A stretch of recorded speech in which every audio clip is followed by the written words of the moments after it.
The Sutra of the Diamond of Perfect Wisdom. World-honored one, will there always be those who will perceive the truth of these teachings after coming to hear them? Subhuti, at the end of the last 500-year period, following the decline of the good doctrine, there will still be self-controlled men and women rooted in merit who will perceive the truth of these teachings. But such beings have not strengthened their root of merit under just one Buddha, or two Buddhas, or 3 or 4 or 5 Buddhas, but under countless Buddhas, and their merit is of every kind. These men and women coming to hear the teachings will have immediate insight into their profound truth, and the Tathagata will recognize them. He will clearly perceive all those of pure heart and the magnitude of their moral excellence. Because such men and women will not fall back to cherishing the idea of an ego entity, a personality, a being, or a separated individuality. They will not fall back to the idea of things as having intrinsic qualities, or even of things as devoid of intrinsic qualities. And why? Because if such men and women allowed their minds to grasp and hold on to anything, they would be cherishing the idea of an ego entity, a personality, a being, or a separated individuality. And if they held on to the notion of things as having intrinsic qualities, they would be cherishing the idea of an ego entity, personality, being, or a separated individuality. So one should not be attached to things as being possessed of or devoid of intrinsic qualities. This is the reason why the Tathagata always teaches the saying, "This Dharma is like a raft. The Buddha teaching must be relinquished. How much more so, misteaching?"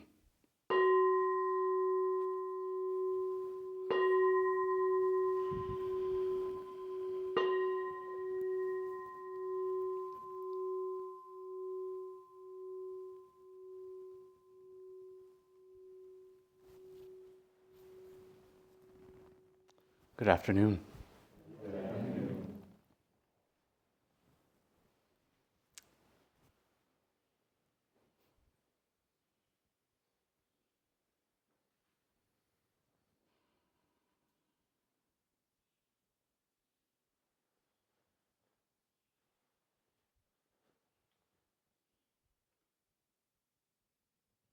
I feel the birds have said more than enough, but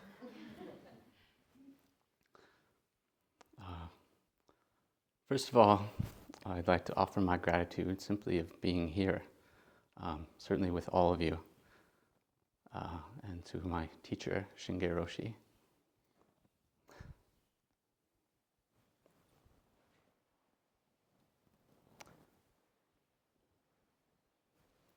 And certainly to all those who have come before.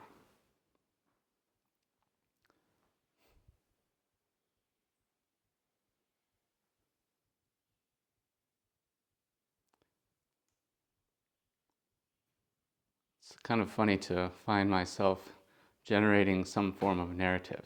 Of course, this is a very natural process. I engage in it somewhat incessantly. However,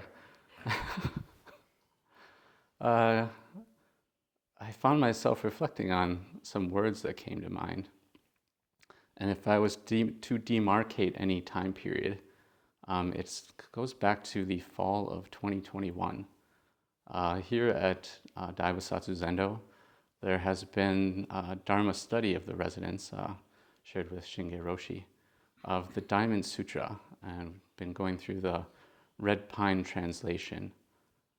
And at some point, I guess it had to have been then, I was here. I had technically already left residence, which I'd done shortly after Obon in 2021, but found my way back here for Harvest Sesshin and Rohatsu.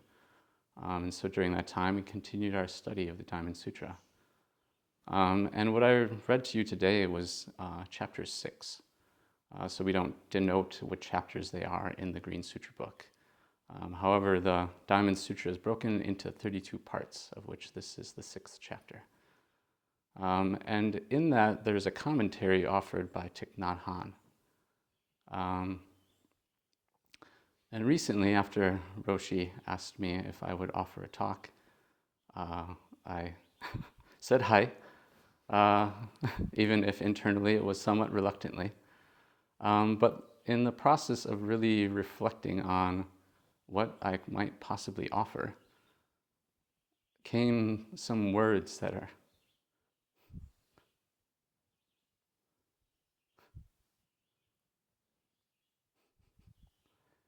they're at the close of this chapter 6. I suspect they're from Thich Nhat Hanh's Diamond Sutra commentary, which I unfortunately can say I don't have and haven't read, but I can say that I will certainly be looking into it hereafter.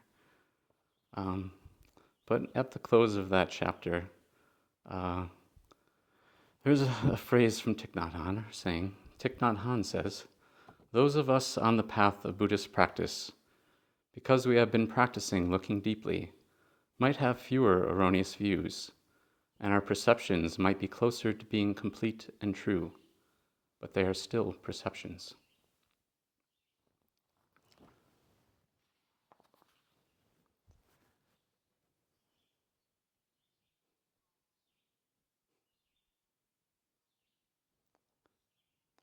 Even at this time, these words really struck me. I didn't have any thoughts per se, but something left an indelible impression.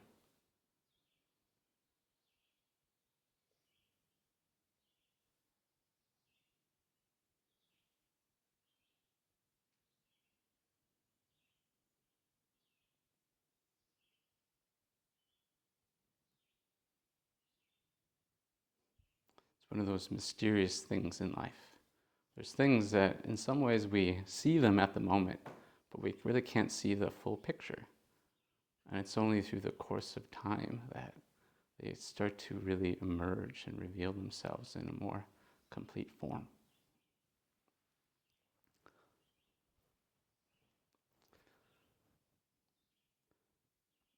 So, of course, one of the key words here is perceptions. So it's one that comes up often. Of course, we all engage in them. Yet it's like, okay, well, how may I present perceptions? Unfortunately, again, Thich Nhat Hanh, of all people, offers a little summary of perceptions. This comes from the heart of Buddha's teaching. The source of our perception, our way of seeing, lies in our store consciousness. If 10 people look at a cloud, there will be 10 different perceptions of it. Whether it is perceived as a dog, a hammer, or a coat depends on our mind, our sadness, our memories, our anger. Our perceptions carry with them all the errors of subjectivity. Then we praise, blame, condemn, or complain depending on our perceptions. But our perceptions are made of our afflictions, craving, anger, ignorance, wrong views, and prejudice. Whether we are happy or we suffer depends largely on our perceptions. It is important to look deeply at our perceptions and know their source.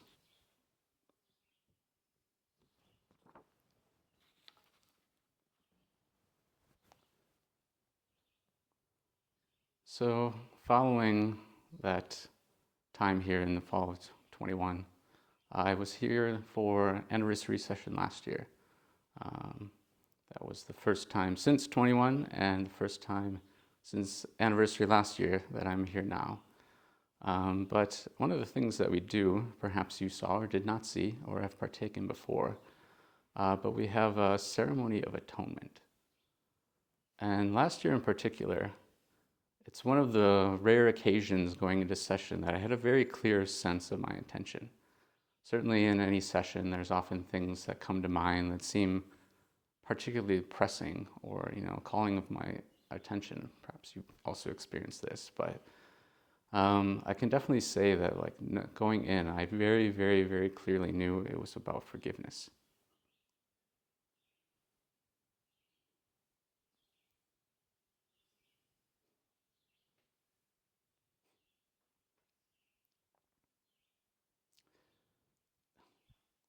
It's a matter that I've found for years.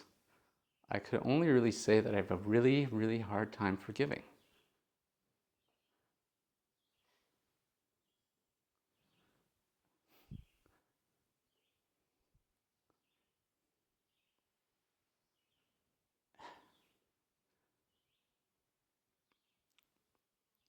And in some ways, that was more painful than the pain I was holding on to.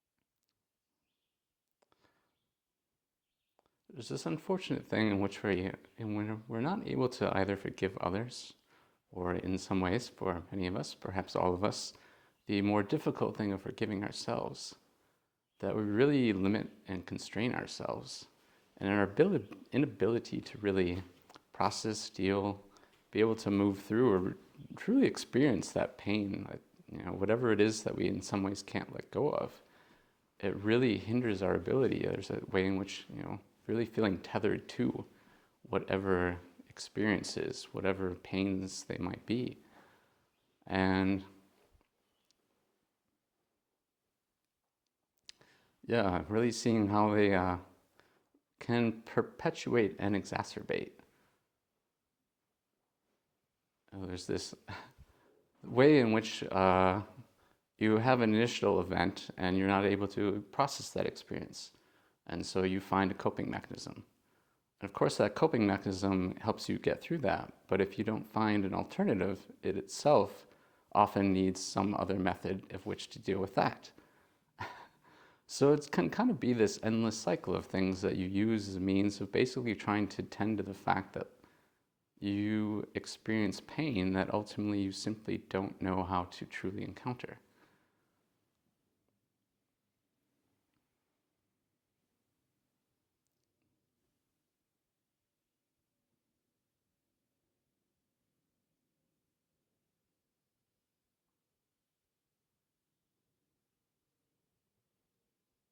And then really, as Thich Nhat Hanh is saying, really pointing to this aversion attachment.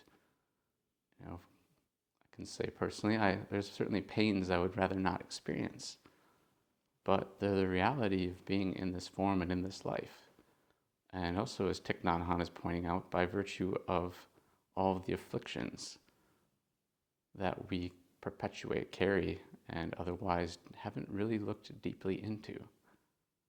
Even with our best intentions, sometimes there's simply the matter that it's just not yet time.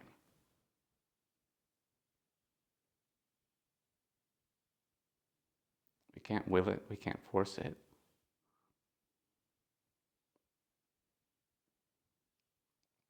But if we're really genuinely open to that, then when the time comes, we can really finally meet it.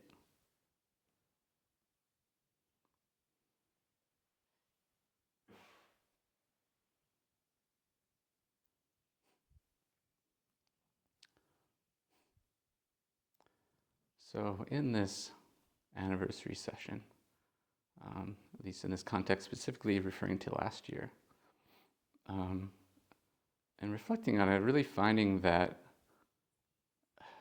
forgiveness itself is really this essential and powerful act to, in fact, look deeply at our perceptions and know their source. There's those veils that are pulled back, and to really be able to finally see some of the underlying dynamics, what things really are occurring, what pains, whatever the difficulties might be.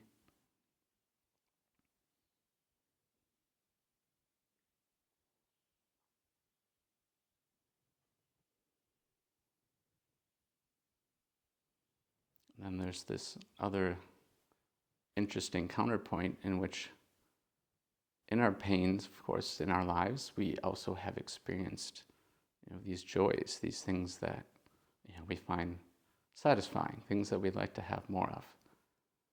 And in this, often what can become desperation, at least I know in my own conditioning, there were certainly those times of deep despair. There's that knowing that things can be different, and that sense of, well, how in fact is that possible? There's the hope to be able to formulate or in some ways fabricate those conditions. And this just sends it into a downward spiral because it really is a fruitless effort. There's things that we can do, that there's those passing joys, those things that we find that pleasing, but they always pass.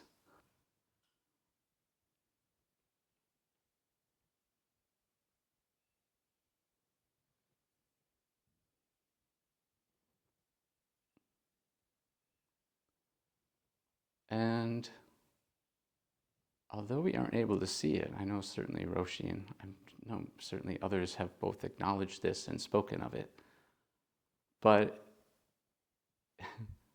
it feels like the good things are always going to go and these difficult things are always going to stay. Despite the fact we have both experienced the joys and the pains, clearly they can be fleeting, and yet somehow one seems to have more of that, I guess we'll call it a distorted bias.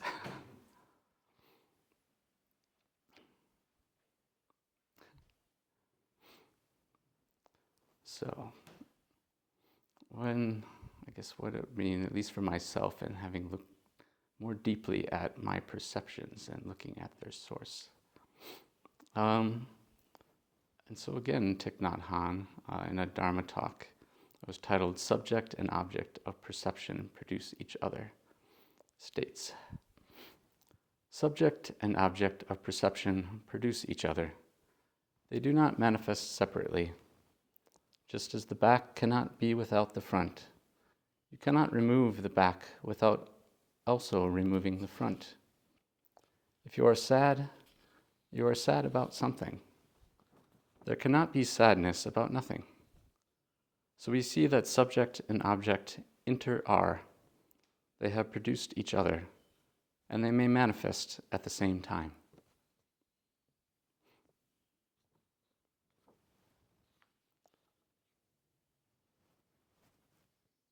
So those that aren't necessarily familiar, inter-are is a way that Thich Nhat Hanh presented, this sense of interdependence, this co-origination, as he's alluding to in the point thereafter.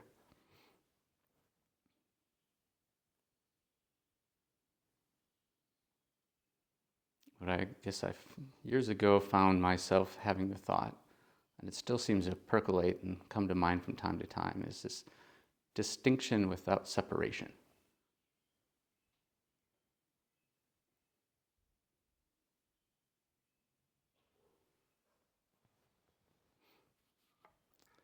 So, in looking at this process of forgiveness, there is a profound freedom and openness that is possible through that. But there's still the reality in which there's a source. So really, the last year for me has been a way of encountering those sources. And yeah, encountering them. So, really is a thing, despite all that process of going through those forgivenesses to myself, to other people, there's still the reality that there's work to do. It's a wonderful starting point, essentially. It's an essential one. It's not that you have to wait for that to start, but it is a great catalyst in being able to genuinely delve in.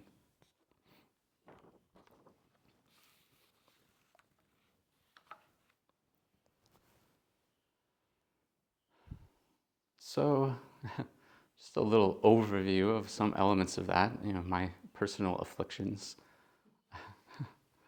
I found that, certainly as I noted, like when I went back to Wisconsin, where I've been uh, essentially since the end of 2021. Uh, yeah, I mean, there really is an immense sense of possibility that I had, and such a tenderness that was really possible in that particular, I guess, for lack of a better word, state. And there were various things that I found I was able to encounter and do and take care of at that time. But those sources, those afflictions were still at work. So over the course of some time, just this kind of subtle depression started to creep in. It's something I'm certainly familiar with in my own experience. I know some I've spoken to about it. I think I've spoken perhaps in this room about it before. Um, but it's sort of an interesting thing. I mean, I can say in my own experience is like even depression itself has changed over time. There's a way in which just encountering these various things, my perception of depression is different than it had been. Certainly the sense of the severity or depth in which I'm plunged into. And so in some interesting way, that sort of is what allows it to creep in. There is more of a subtleness to it. And in that subtleness too, however, I found that although I had a real sense of this before, it became very evident to me that the depression is embodied, like it's very much in the body.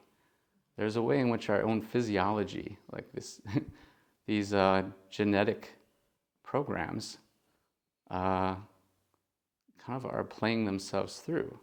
And we are able to actually rewrite these programs. That's in part what we're actually really doing here. We may not say this in the context of the tradition. They didn't have, neuroscience and all the other sense of what DNA is or all that, those various scientific details that we have at this point. But in a very profound way, it was really already understood. It was really just under a different terminology. So yeah, I just found myself feeling essentially in a depressed state, regardless of whatever thoughts or feelings that I had. It was kind of just playing itself through. And this kind of led to another series of things that unfolded from there. Essentially, like, I don't know, kind of towards the end of last year, started to have some kind of gastrointestinal things.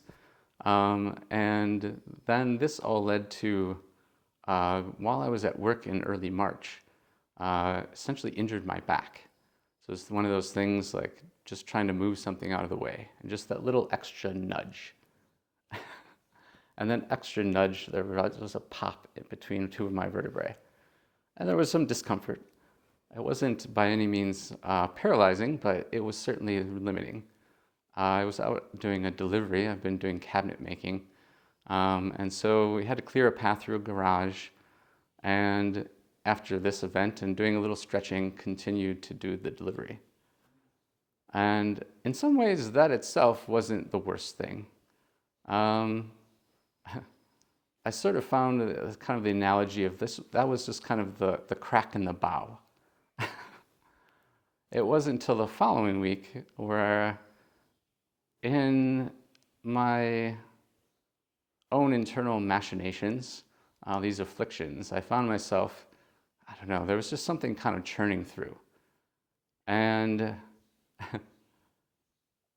essentially I was brought to a grinding halt when the rest of the bow in fact broke. And I was essentially brought to the floor. I was, just literally hand sanding a cabinet. And in that grind of my mind, there was a seizing in my body. And it just kind of locked up and stopped me. And I kind of went through a little period of tending to it, not knowing what to do, ultimately having to go and really have it seen to. And so throughout all that process of really having to look at healing physically has really brought also into the other elements of truly healing. There is definitely that mind-body element. There are not two.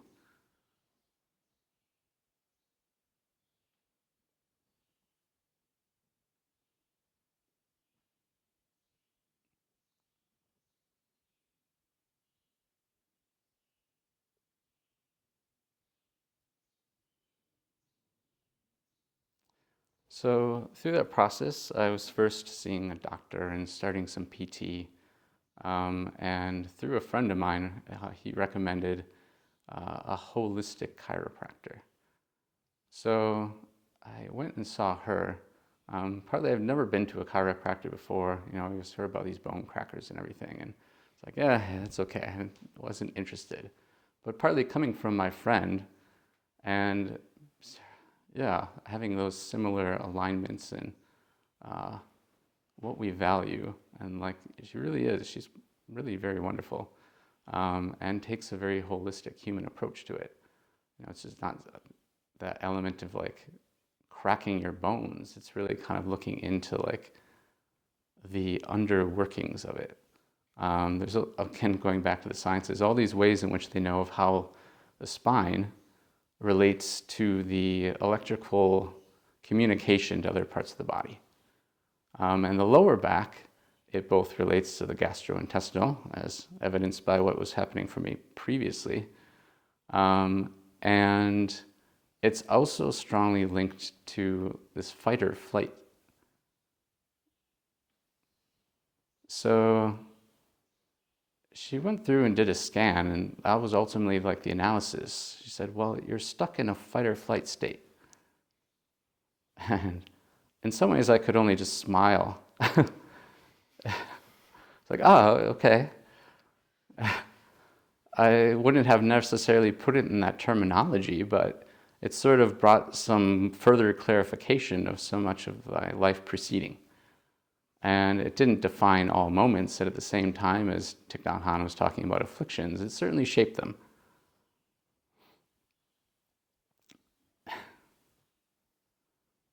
So I have found that it's really been a process in looking at that. Like, so what is it for me that really seems to trigger that fight or flight, those defenses, avoidance, whatever it might be? All those ways in which I'd rather not have certain things happen, or in ways feel somewhat condemned or confined to perceptions of my past.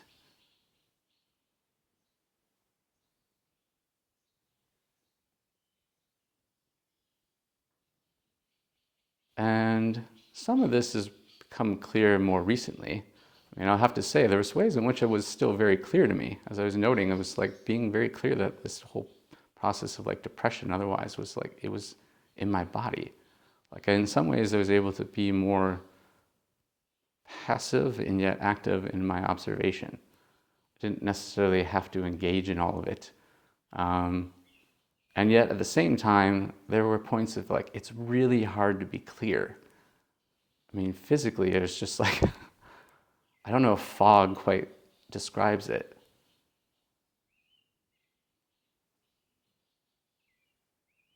I mean, if I had to use fog, sort of think like a thick London fog. That thick ocean, salty air.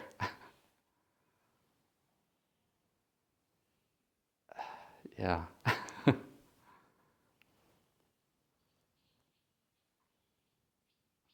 But I did experience in encountering this that I started to have a real shift in my perspective around it.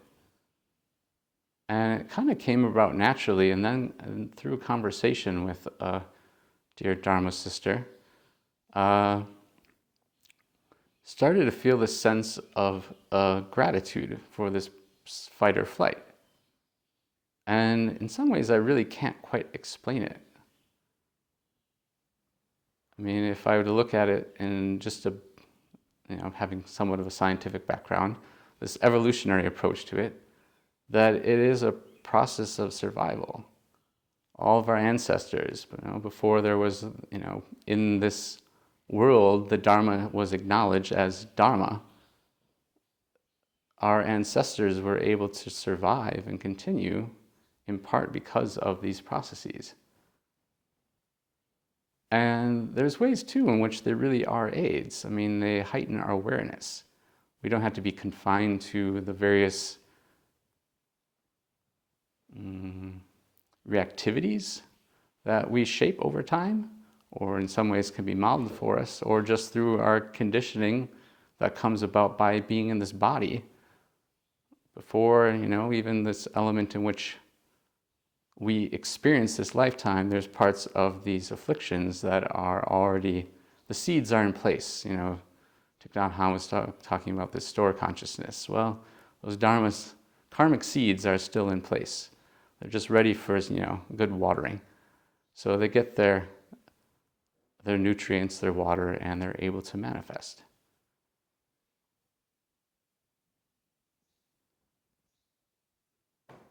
But the process itself is really, it's part of really the experience of living. There is a way in which it really does heighten your awareness. And even now, thinking of stories of these Zen stories, people are in some ways pushed to a point in which they're just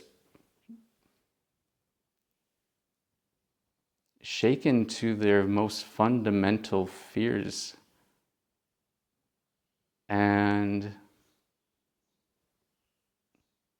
in this sort of basal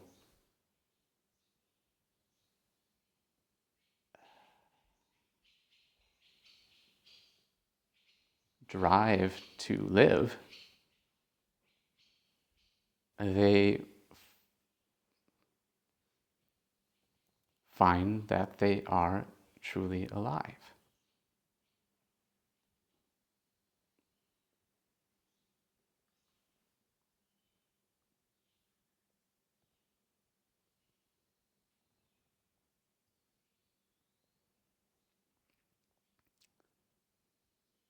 It's really a means of embracing the fullness of our own humanity.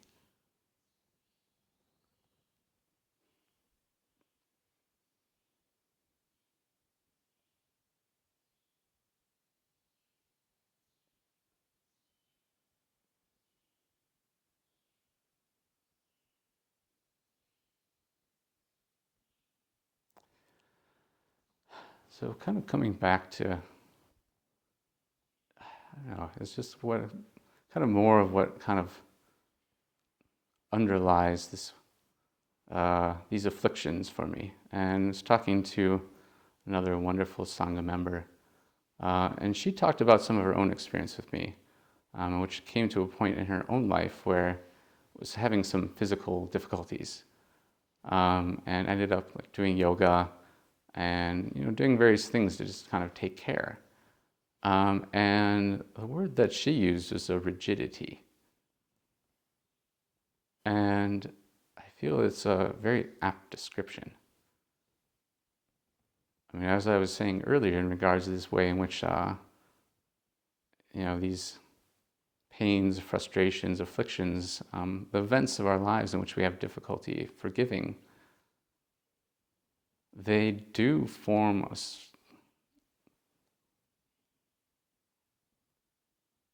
kind of solid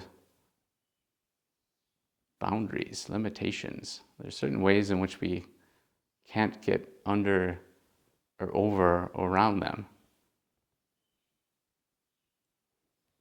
And depending upon, in some ways, their degree of impact on shaping the ways in which we perceive our world and experience, it can be much like the Great Wall of China. There really isn't any way around. And even if you, in some sense, can find your way around, there are many things to encounter along the way.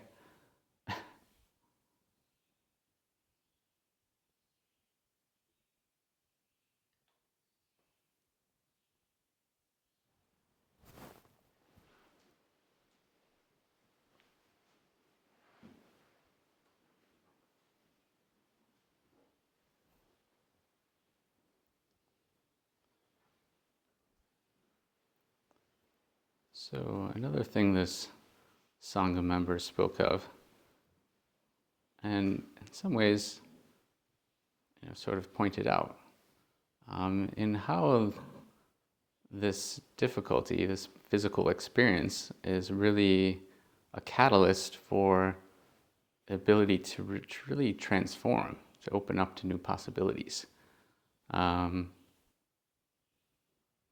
Yeah, it does present its difficulty, but these difficulties really, I think it's almost universal, are often the things that we truly learn from.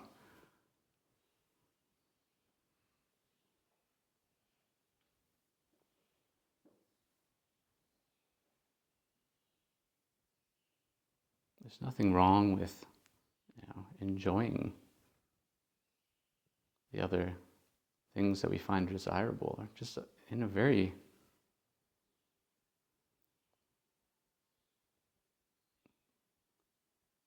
experiential way, truly fulfilling. They're also a wonderful part of being human.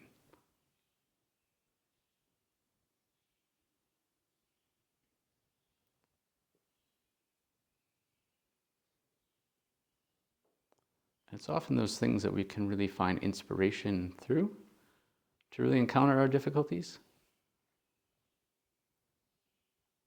And yet, without the difficulty,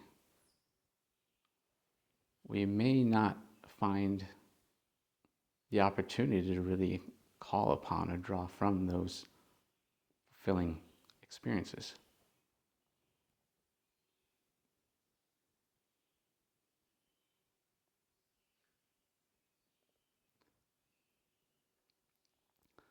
So I'm really reflecting on this opportunity for transformation, came to mind.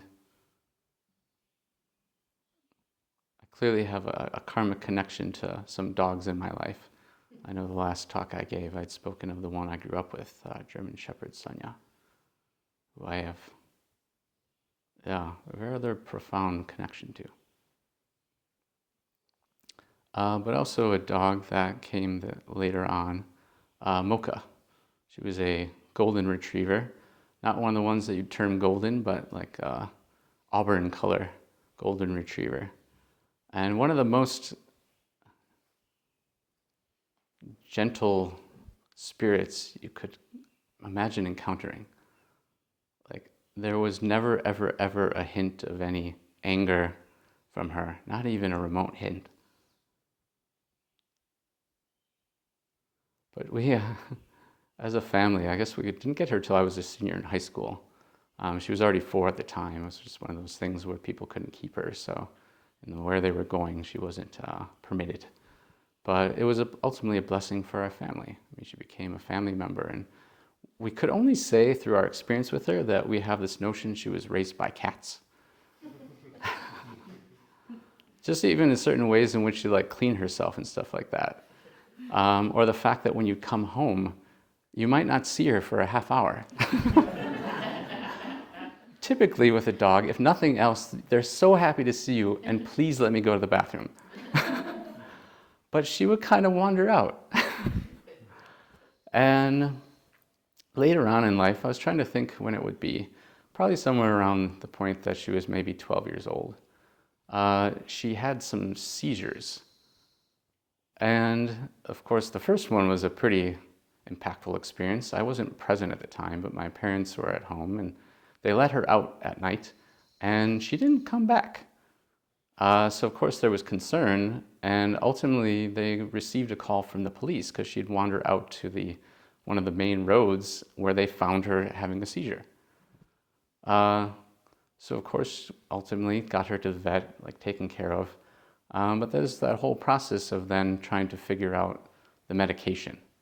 So in that whole process, she was given phenobarbital, which is a liquid form of, helps basically deal with seizures. But it has to be in the right dose. So there was a point that it became clear that if for no other reason it was building up in her body, that it was impacting her ability to simply stand or walk. And yet, at the same time, there was this amazing thing in which she was still so like joyfully determined to do so. This was basically back in 2009. So I had essentially been at a point where I thought I might be attending Kessei here that fall. It felt that that time was not right, and I ended up back in the Midwest for a bit. So I ended up back with my parents for a while and with Mocha. So of course at that point my parents were still working, and at least I wasn't tethered to a job. So I had the fortune that I could get up a little later. But the interesting thing was that sort of Mocha and I developed our own little routine. And so once that was established, she was keen to follow it. So it got to the point where I'd hear my parents leave, and shortly thereafter she'd come to the door and essentially vocalize to me, like, come on, like it's time now. And so we go out for our morning walk, and over the course of the time, we started to incorporate an afternoon walk. And sure enough, that too became something that she said, okay, it's time. And it was something that clearly she was, I mean, it's almost like these seizures in some ways were her own difficulty of freedom. Like there was a certain way in which she was just came to really find herself in a very full way. And yeah, had such joy. She was already a very, very sweet dog and loved being with people. But there was a certain way in which she invited and welcomed you into it in a much more intentional way.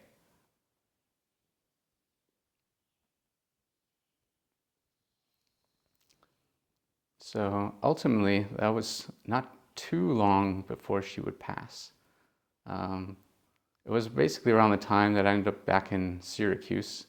So I think I moved there in July of 2010.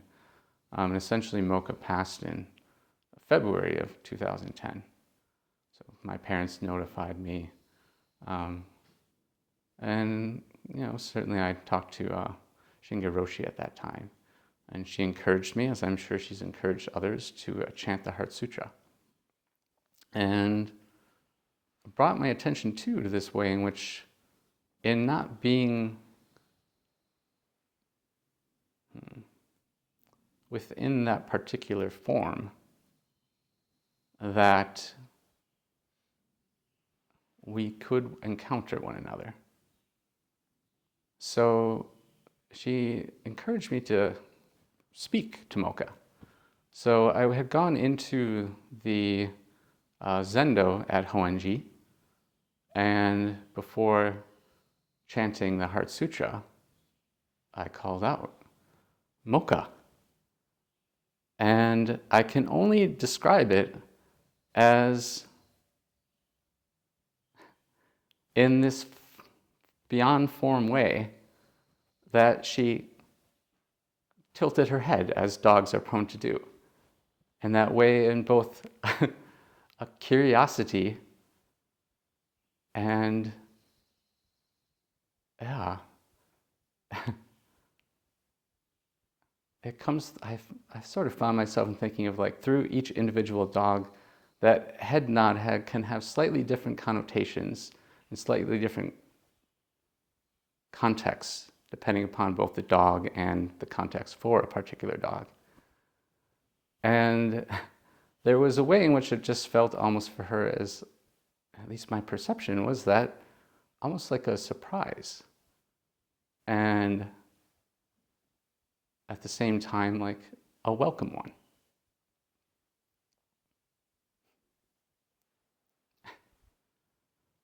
I'll just share this. I think particularly those that knew and Roshi, who has a still strong bond with Nikita, I found that Nikita could have that, and it would have some other of those elements, but it also have the tilt of the head of like almost an, are you kidding me?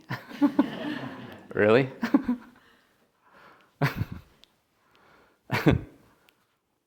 Yeah. But that was something that, yeah, just to really rediscover that experience, and to really I have already reflected on before this way in which Mocha was able to encounter her circumstances with such a welcoming joy. I had certainly looked at that before, but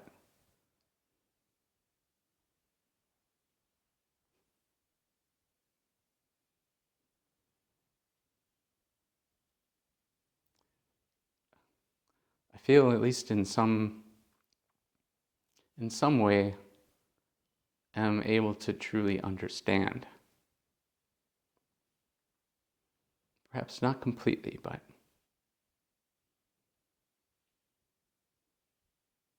to encounter it.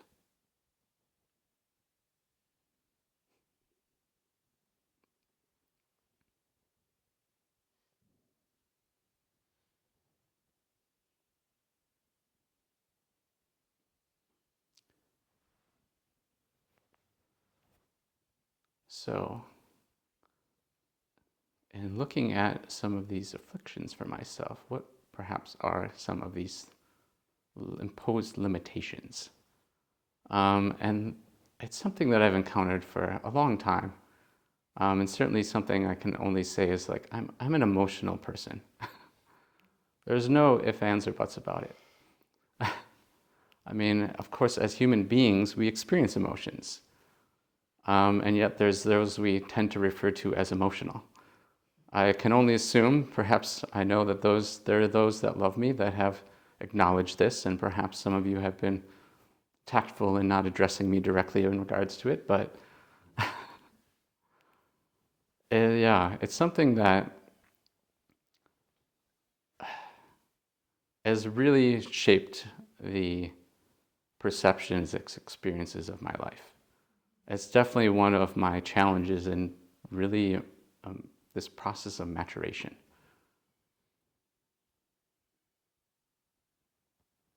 And some of that is really not so much the matter of having those emotions, but in how to really understand, meet, and ultimately not be so swayed by them. To be, yes, informed by them. To know in some ways if there are just those habitual reactivities, or the ways in which they are genuinely expressions of that moment. I've found that emotions really, it can be a wonderful barometer. I mean, really that sense of a change in the weather. You can really feel what other people are feeling, like, in a sense, just like a breeze or a change in pressure. This barometer, in some ways, it's just identifying a change in pressure. And there can be a really wonderful attunement with that. The challenge in some ways is not being swept up in the high and low pressures.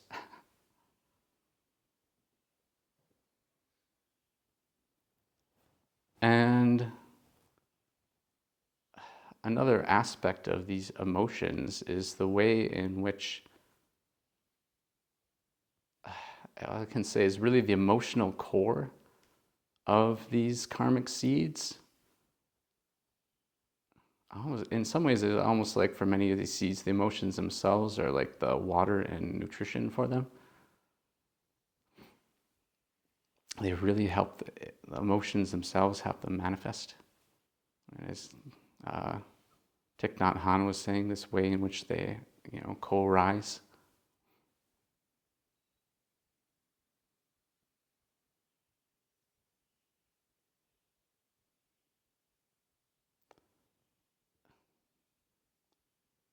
Yeah. So in that powerful energetic core, it can be hard to weather. And at the same time, it both provides numerous opportunities to encounter.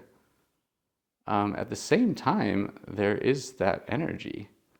And really, if we have the opportunity and learn the abilities to meet and flow with it, it can also be redirected.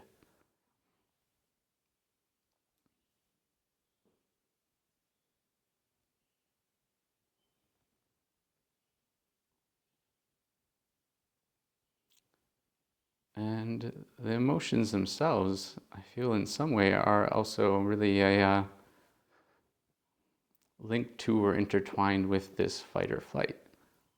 They're not restricted to, but certainly a part of.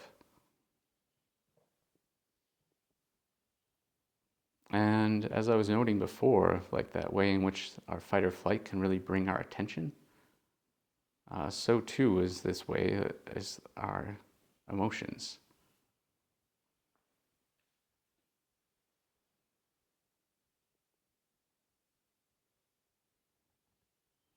And one of the quotes that came to mind, in some ways I've already somewhat alluded to it, but it comes from Genpo Roshi, is human beings are emotional beings.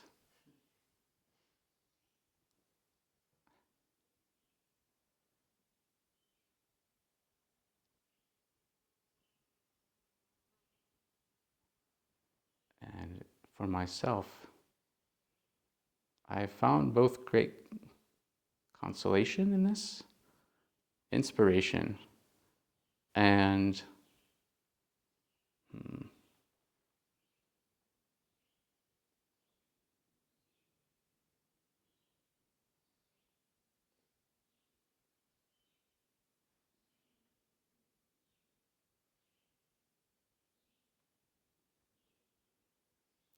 and yet also a profound not knowing or uncertainty with it as well. It really is also, for me personally, definitely one of the koans for myself.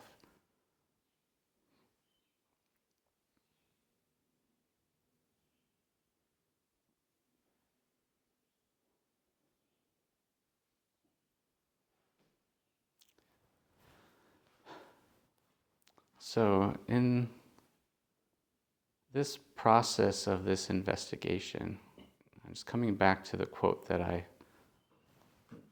addressed earlier, was Thich Nhat Hanh.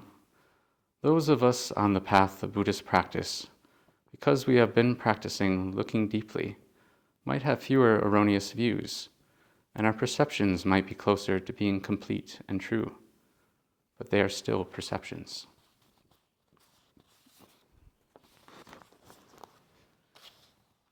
He somewhat alludes to that there's really this, through our practice, this process of refinement. And in this process of refinement, we still tend to play out the formulaic patterns that we've tended to rely on in the past.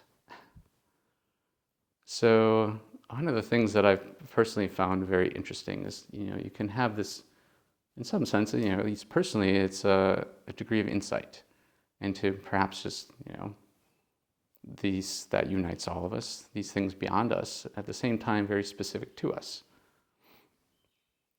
And you realize it, you see it, and then it seems like it's everywhere. Suddenly you're just thrown into a forest, and everywhere you turn, there seems to be one of these particular trees. And then you start to find that there are other trees, although they look somewhat different, they too arise from these particular afflictions. And it's a very interesting thing, because there is a way in which you can find, some discouragement with that. It seems like all of a sudden you're bombarded with it. But at the same time, I think the reality is you're just actually finally really seeing it.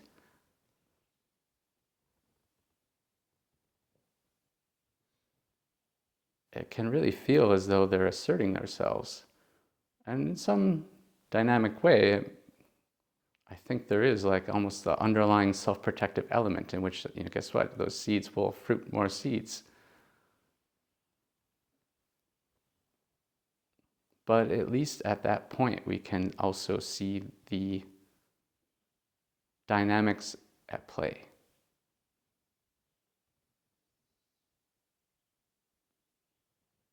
And one of the things that, at least for myself, kind of has gone through in that process is these so-called little thought experiments.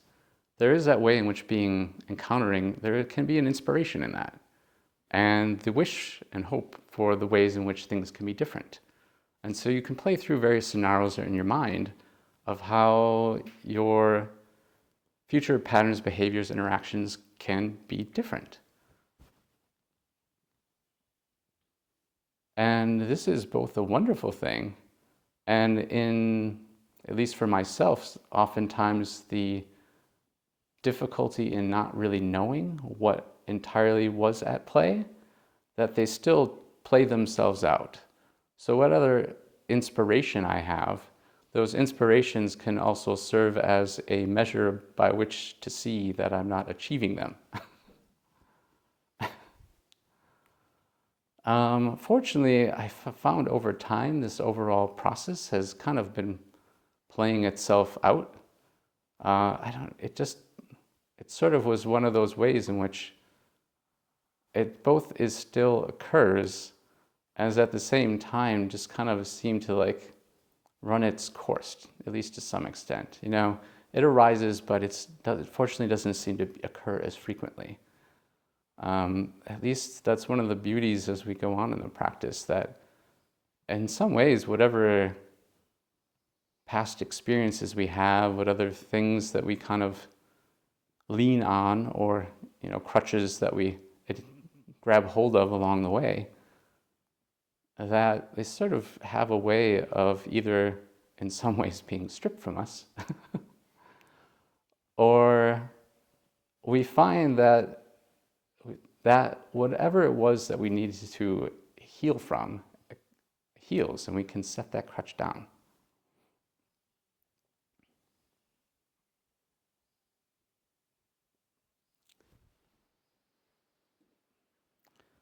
So I just wanted to bring your attention back to a part of this chapter 6 of the Diamond Sutra.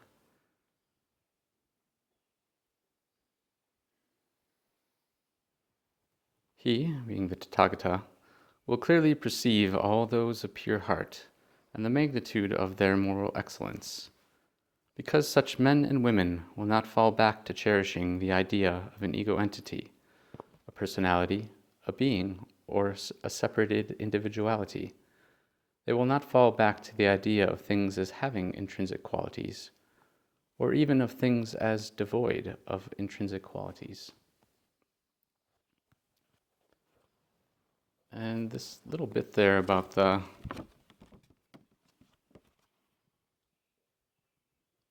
idea of things as having intrinsic qualities, or even of things as devoid of intrinsic qualities, is really one of the focal points of this Diamond Sutra. There's various iterations of the line that also comes from the Diamond Sutra of, it neither is nor is it not. And I really see that this is an antidote to the dualistic perspectives and our habitual tendencies.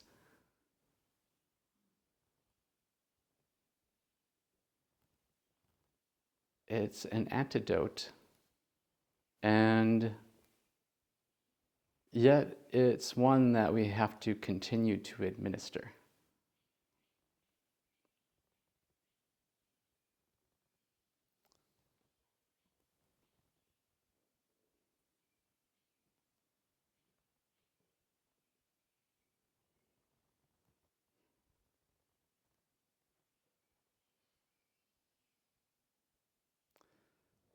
So,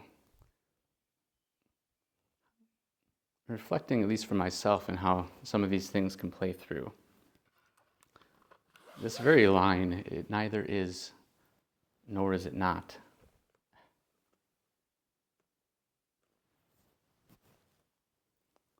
had a very profound impression on me. I mean, in some ways, impression doesn't capture it. I'm really pierced me. And there is that way in which, through this very wonderful experience, that I limited it to my dualistic tendencies. And in some sense, really felt that I had acquired something. You really feel you've gained an insight. And having this thing that in some ways is so wonderful and at the same time becomes so distorted. I mean, in that sense of it being really an understanding or an acquisition, it basically was something that kind of, I'm sure, having been around some of the residents at Hoenji at the time, could be somewhat difficult. I mean, there's a certain way in which a kind of an air can kind of slip in. And sometimes it can be subtle, and there's other ways in which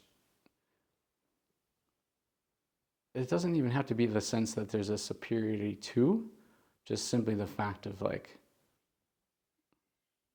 to say, well, I have. And it was really probably, I think, a good 2 years. I really marvel and have tremendous gratitude to Roshi, to all the Sangha members, for in some ways being able to see through all that. I mean, I think in some ways, it's a reflection of their compassion, their understanding, their patience for parents. I mean, really, it's reflect on them. And yet, at the same time, really feeling in some ways a genuine trust that they have in me. And it was about 2 years later, 2+ years anyway, I remember a moment of being, I think, at a Dharma study at the Dharma Hall of Hoenji. And I believe we must have been discussing at that time the Book of Rinzai. And I can't say I remember which particular section we were discussing. But all of a sudden there was this very sinking realization that I had been holding on to that experience and defining myself by it.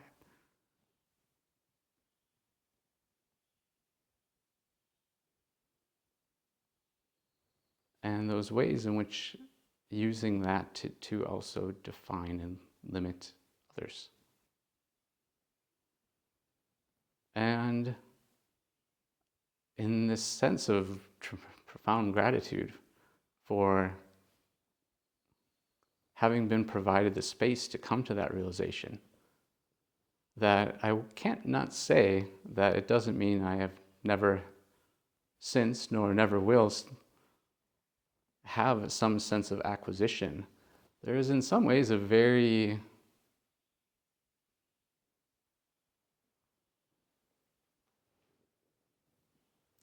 so I can only say intuitive understanding at the times in which I'm engaging in that. It might take a bit, but usually at some point, I feel, if for nothing else, this sense of, I guess I can only say a vow.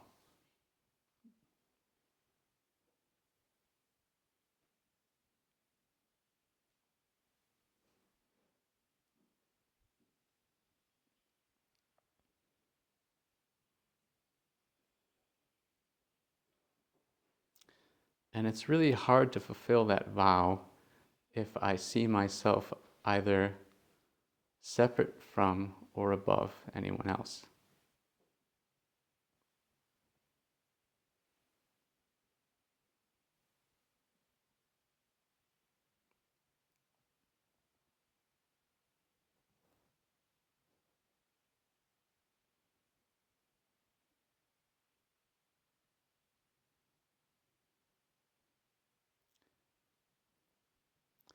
There's the other part of the it neither is nor is it not. Kind of this counterpoint is what is often referred to as Zen sickness. For those unfamiliar, it's a real attachment to emptiness. As though you have been able to attain a complete freedom from these afflictions or karmic patterns or habituations. Or if nothing else, the sense that through this merging with emptiness, you can escape any of that.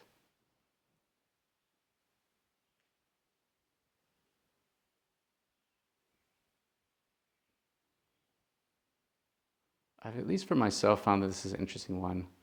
I certainly have, for myself, in my interest in avoiding various things, had a sense of wanting to sort of find that freedom.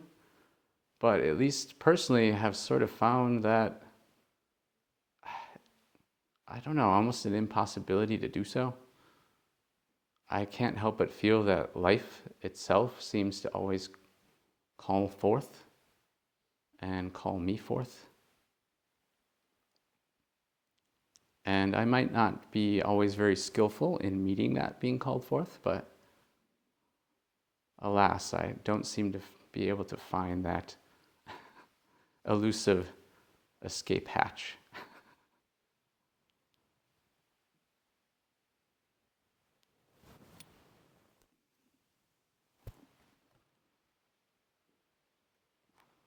So I had mentioned before about going through the Red Pine translation of the Diamond Sutra. And so as part of this 6th chapter, let's see here, Red Pine himself adds a commentary about this section that I was referring to about these, what I summed up as it neither is nor is it not. The reason their minds are clear is because they are free of perceptions. But while bodhisattvas are able to be free themselves of those most basic of perceptions, the Buddha is concerned that in so doing, they might become attached to the perception of their freedom from such perceptions.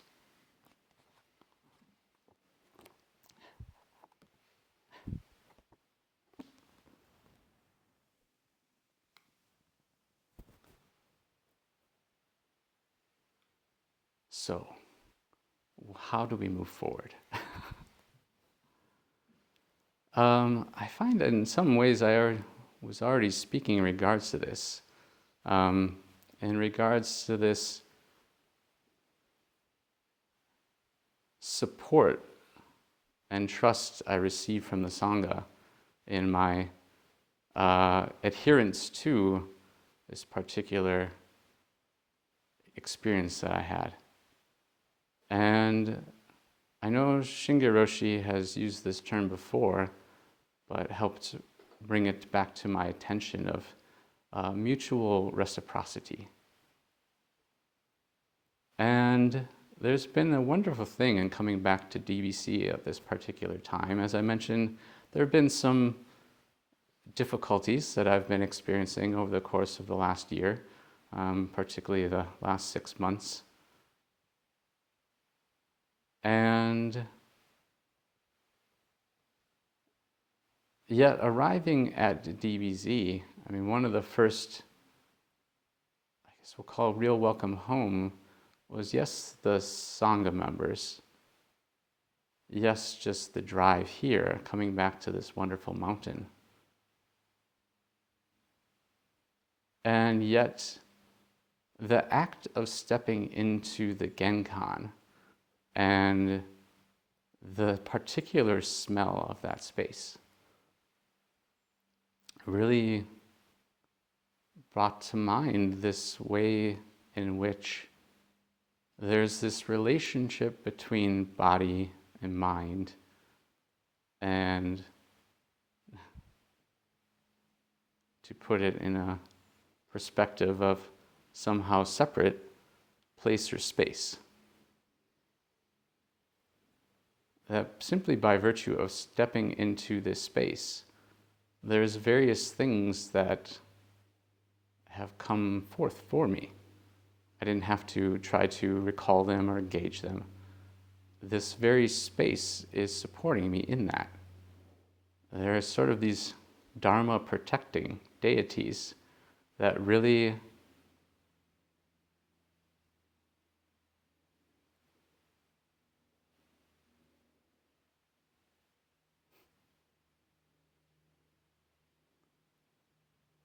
are always at work, always supporting, and always offering.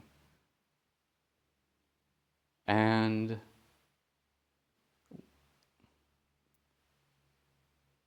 when we really are giving ourselves to this practice, are giving back, paying back for the beneficence we have received.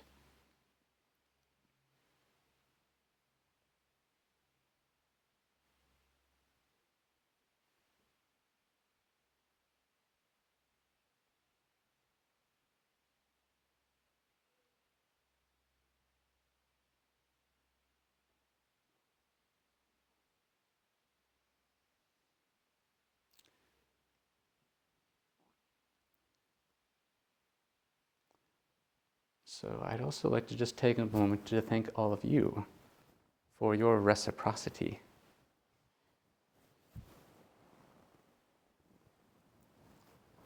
I can only speculate, but perhaps there are those of you that have felt more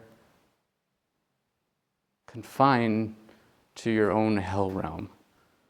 It may be as early in session, but there's that way in which things can kind of take hold, perhaps even seemingly early on. And rather than just simply being in session, you're saying to yourself, oh my God, this is only day 2. And you start to, what is that? Extrapolate. As though it will be a progressive formula in which ultimately, if you're not dead, you'll wish you were. But in spite of all that, and I can't even in some ways really saying in spite of, there is a way in some sense because of, simply the mere act of coming here, that you are supporting all of us. And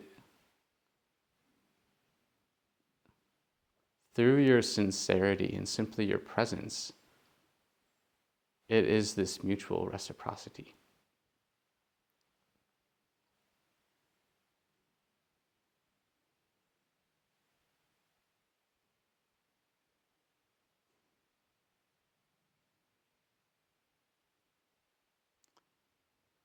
So at least for myself, and looking to my own responsibility to be able to fully fulfill and repay that which I've received, I had to look at some of the ways in which I simply have to genuinely just take care and really look at my life in a way of evaluating what activities, habits, behaviors I engage in that are helpful and those that are harmful.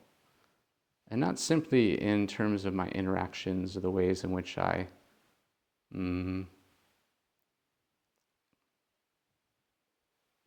restrict myself, but the ways in which those restrictions don't permit me to genuinely fulfill that which is dearest and true to my heart.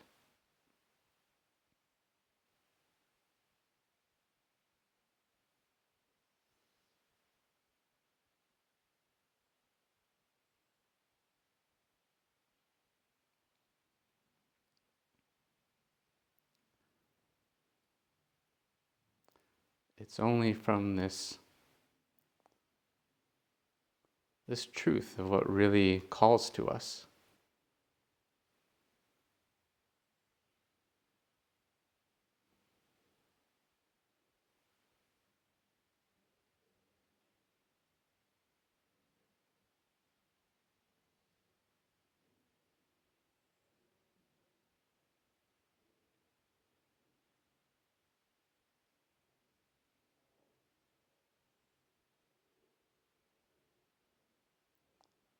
It's really only through that we can fulfill that intention. I mean, it's both calling to us and at the same time asking of us. And are we willing to answer that call?